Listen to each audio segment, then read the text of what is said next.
Vini nous fait on manger que moi mais en pile, on manger que m'pa ka vivre sans li qui c'est spaghetti avec aranso. Je dis à l'aime dans travail on t'a pensé que ça moi te fait, l'aime vinn mettre dans tête moi me dit que ça que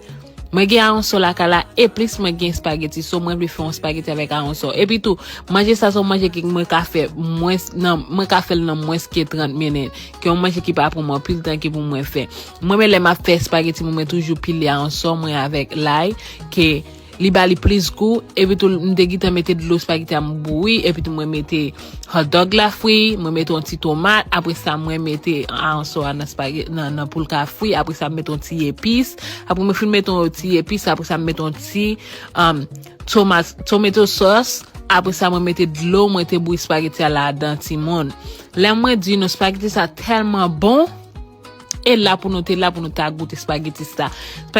li pas marre figue li gen bon ti graisse là-dedans pas quitter li di moi quitter li laguer coller et puis moi te mettre un petit figue mi et puis moi te mettre un petit zé moi te bouillir a ti mon là moi dit nos spaghetti ça c'est couper droite